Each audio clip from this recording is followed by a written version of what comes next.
το τζάνα είναι και εύκολο και δύσκολο. Είναι πολύ εύκολο με την έννοια ότι έχεις κάτι και το δίνεις και τελειώνει η υπόθεση. Δεν είναι δύσκολο. Το δύσκολο είναι να βάλεις την απόφαση να αποχωριστείς από αυτό το κάτι. Και είναι δύσκολο, διότι πάντα νομίζουμε ότι χάνουμε κάτι. Δηλαδή, αν βγάλω 10 ευρώ από το πορτοφόλι μου και τα δώσω σε κάποιον, το πορτοφόλι μου θα έχει 10 ευρώ λιγότερα. Αν δώσω το σακάκι μου σε κάποιον, θα έχω ένα σακάκι λιγότερα. Και έτσι μας διακατέχει η αίσθηση της απώλειας. Χάνουμε κάτι.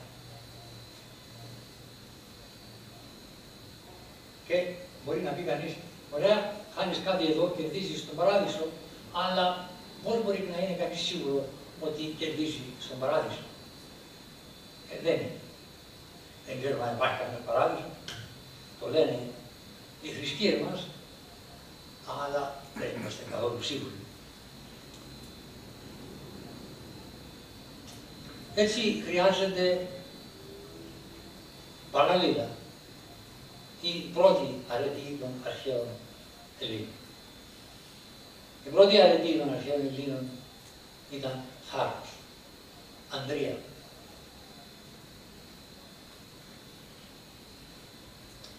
Αν δεν έχεις λίγο θάρρος, λίγη ανδρεία, δεν θα κάνεις αυτή τη χειρονομία. Στο υλικό επίπεδο οπωσδήποτε φαίνεται ότι χάνουμε κάτι.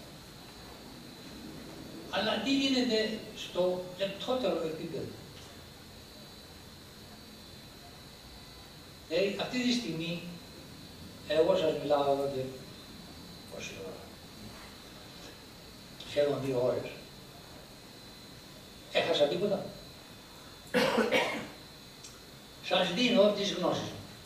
Μπορεί να τις δέχεστε, μπορεί να συμφωνείτε, να διαφωνείτε, δεν έχει σημασία, αλλά εγώ σας δίνω τη γνώση. Δεν χάνω τίποτα.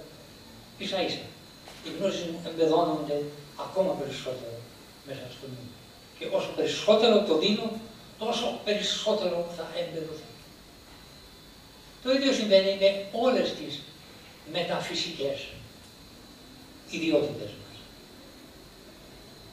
Χάνουμε τίποτα με το να δώσουμε φροντίδα σε κάποιον, με το να δώσουμε αγάπη σε κάποιον, με το να δώσουμε προσοχή. Αυτή τη στιγμή, αν εσείς δίνετε προσοχή στα λόγια που ακούτε, χάνετε τίποτα? Το μόνο που χάνετε είναι την ονειροπόλησή σας και αυτά τις σκέψεις που κυκλοφέρνουν αυτόματα στο νου και παρασέρνουν τον νου μας μακριά. Αυτό χάνεται, όντως, αλλά η προσοχή δίνεται εδώ πέρα.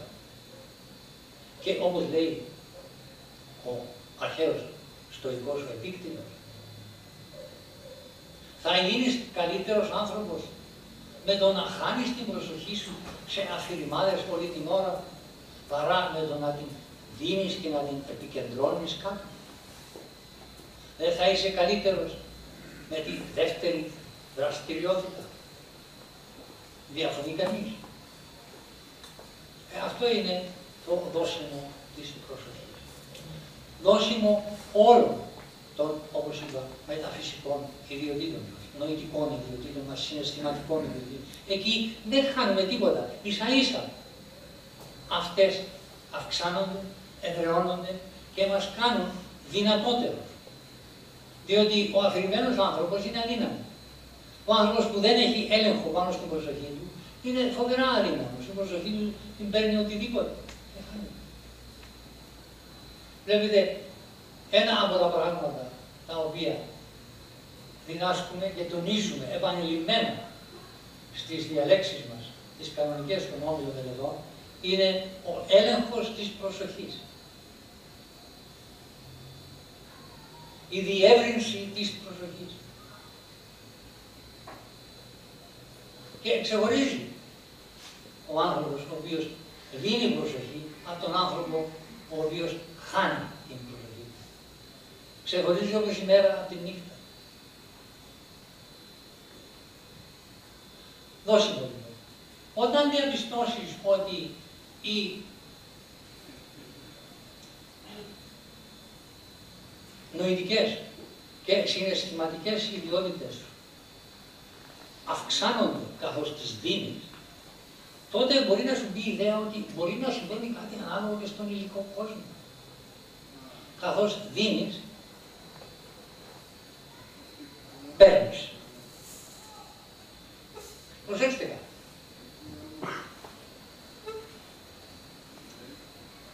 Όλοι οι γεωργοί σπέρνουν τον σπόρο.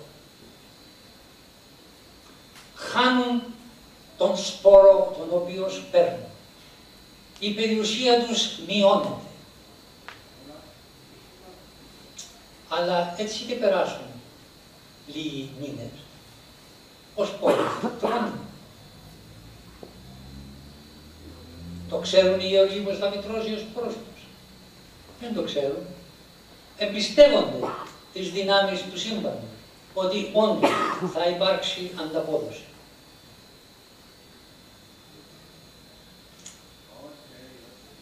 Επομένως, μάθετε να δίνετε. Θα υπάρξει ανταπόδοση. Και στο υλικό επίπεδο και στο λεπτότερο νοητικό και συναισθηματικό επίπεδο, το σύμπαν μας βεβαιώνει ότι έτσι είναι. Είναι η εύκολη οδός πίσω στη χρυσή εποχή. Θα περάσουν χρόνια, αλλά κάποια ώρα μπορεί να το δούμε υγιής όμως.